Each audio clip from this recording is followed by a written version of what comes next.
Hello everyone. In this video, we are going to discuss the use of verb to be in elementary sentences. इस video में हम verb to be का use सीखेंगे elementary sentence में. Okay, verb to be में तीन verb होते हैं and these verbs are had, have and had. Okay, इसमें कितने verb होते हैं? तीन verb होते हैं, had, have और had.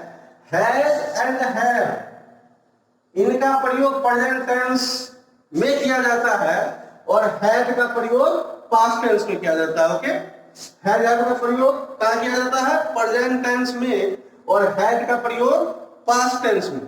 आइए देख लेते हैं पहले प्रेजेंट टेंस में इनके प्रयोग, अर्थात प्रेजेंट टेंस में कहाँ हैज का प्रयोग होगा और कहाँ हैव का प्रयोग होगा.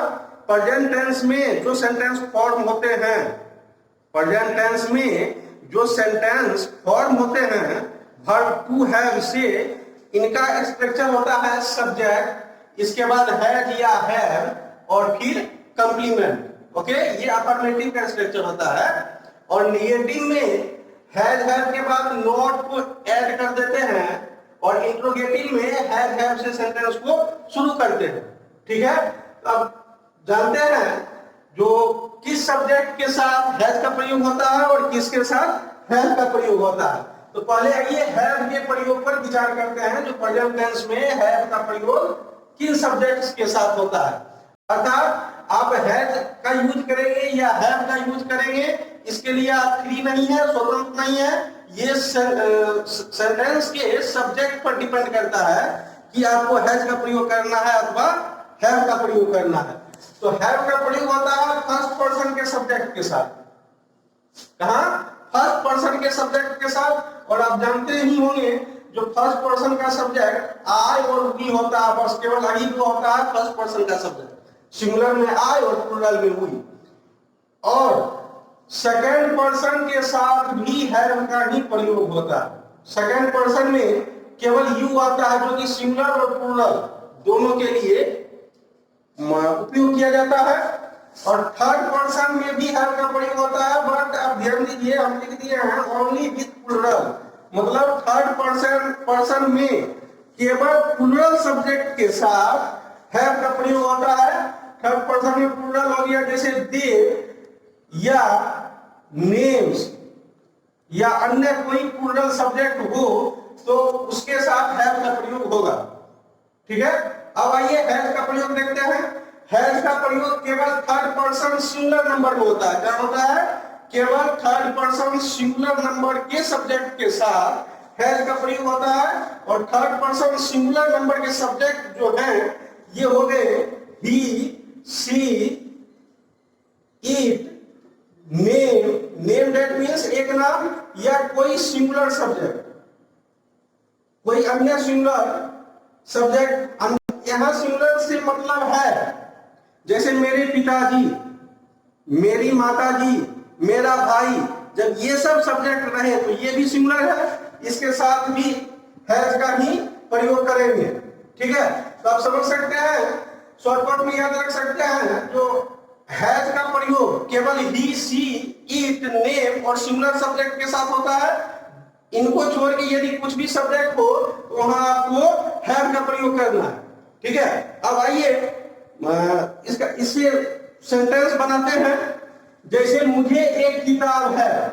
हैज हैव या हैड का शाब्दिक अर्थ होता है पास होना या रखना, पास में होना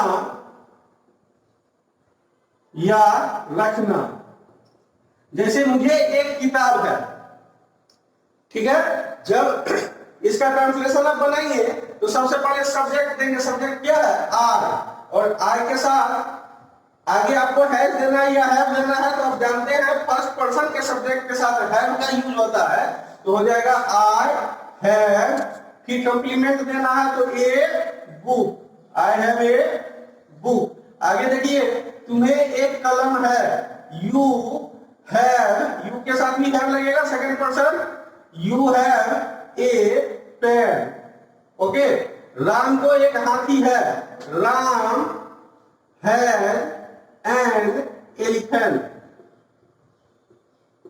ठीक है, उसे एक चाकू है, उसे का इंग्लिश ही या सी, हम ही देते हैं यहाँ, क्यों? क्योंकि यहाँ उसे एक चाकू है, इससे स्पष्ट नहीं हो पा रहा ये उसे जो है ये मैस्कुलिन है या फेमिनिन, अर्थात उसे का उपयोग जब लड़का के लिए होता है तो नॉमिनेटिव केस में उसका इंग्लिश ही होता है, और जब लड़की के लिए होता है तो उसका इंग्लिश सी होता है। क्योंकि यहाँ क्लियर नहीं है तो आप ही या सी दोनों में से कुछ भी दे सकते हैं। तो उसे एक चाकू है, he has a knife, he has a knife. Okay, अब देखिए इसका निगेटिव, निगेटिव होगा जैसे मुझे टोपी नहीं है, मुझे टोपी नहीं है, इसका अनुवाद हम दो ढंग से बना सकते हैं, ठीक है। जैसे I have not A cap, यहां देखिए यहां हम नोट का यूज किए हैं, किसका यूज किए हैं? नोट का यूज किए हैं, तो आगे आर्टिकल ए भी आया है, ठीक है, और फिर सिंगुलर काउंटेबल नाउन है।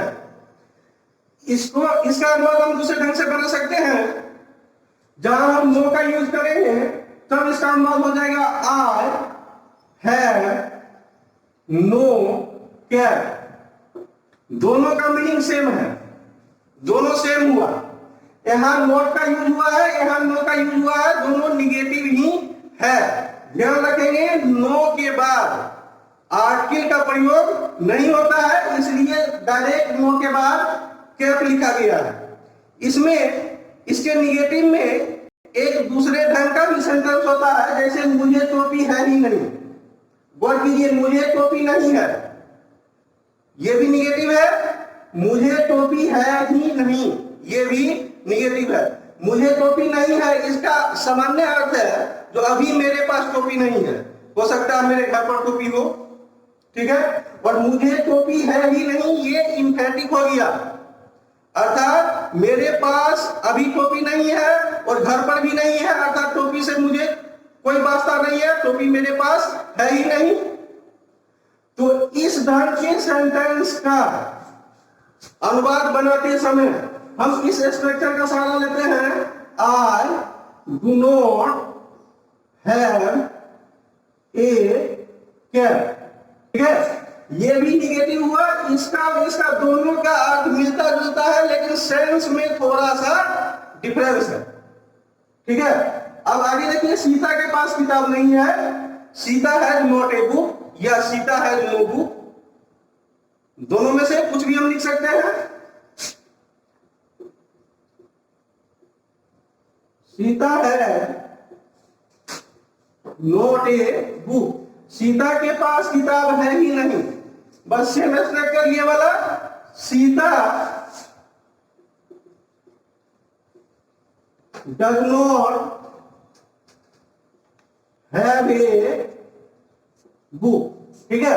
अब आइए हम इंट्रोगेटिव सेंटेंस पर विचार करते हैं, जैसे क्या उसे किताब है।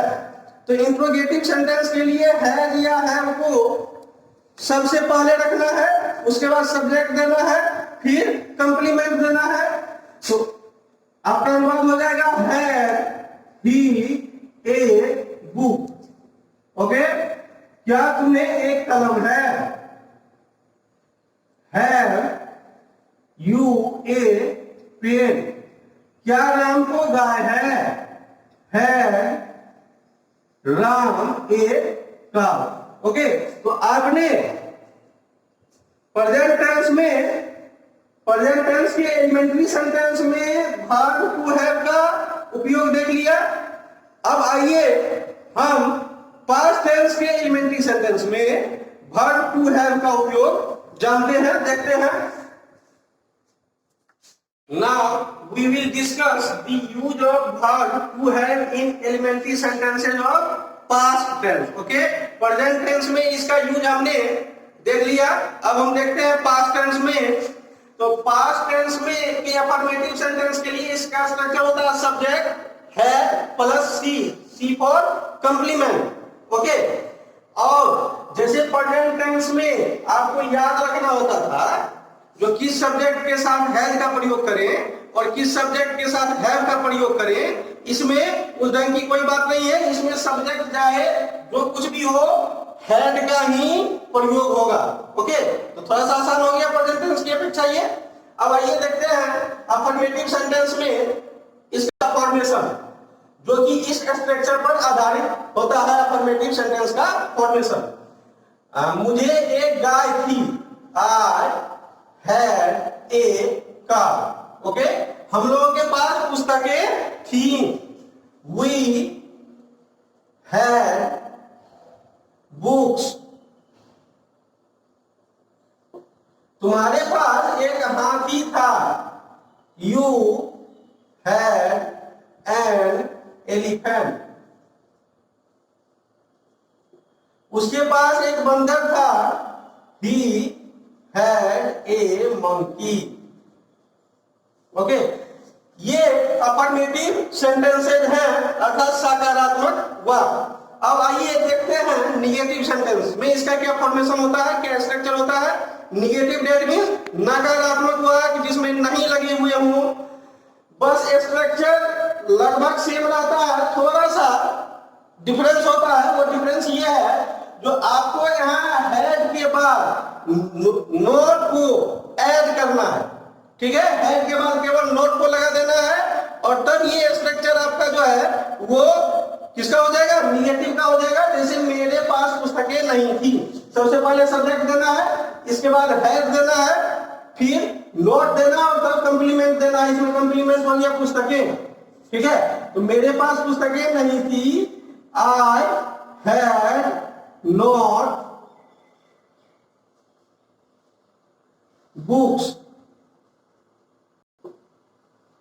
आप यहां नो बुक्स भी लिख सकते हैं। आप यहां और क्या लिख सकते हैं, आई हैड नो बुक्स। तुम्हारे पास एक हाथी नहीं था, you had not an elephant. उसके पास एक बंदर नहीं था, he had not a monkey. Okay, अब आइए हम देखते हैं इंटेरोगेटिव सेंटेंस, अर्थात प्रश्नवाचक वाक्य। ये हिंदी में क्या से शुरू होते हैं, और वर्ब टू हैव के पास्ट में ये हैड से शुरू होते हैं। और एक और अंतर ये है, जो अफर्मेटिव और निगेटिव सब्जेक्ट से शुरू होते हैं। अफर्मेटिव सेंटेंस या निगेटिव सेंटेंस सब्जेक्ट से शुरू होते हैं और फुल स्टॉप से लास्ट होते हैं, मतलब लास्ट में फुल स्टॉप होता है। जबकि इंट्रोगेटिव सेंटेंस हैड से शुरू होते हैं और साइन ऑफ इंट्रोगेशन के साथ समाप्त होते हैं। ओके, क्या मेरे पास पुस्तकें थी, हैड आई बुक्स। ओके, क्या राम को हाथी था, क्या हो जाएगा, हैड राम एन एलिफेंट। क्या उसके पास बंदर था, had he a monkey. Okay, तो अब आपने समझ लिया कि use of verb to have in elementary sentences, अर्थात एलिमेंट्री सेंटेंसेस में वर्ब टू हैव के उपयोग को आपने सीख लिया, प्रेजेंट टेंस में भी और पास्ट टेंस में भी। Okay, and we will meet soon in our next video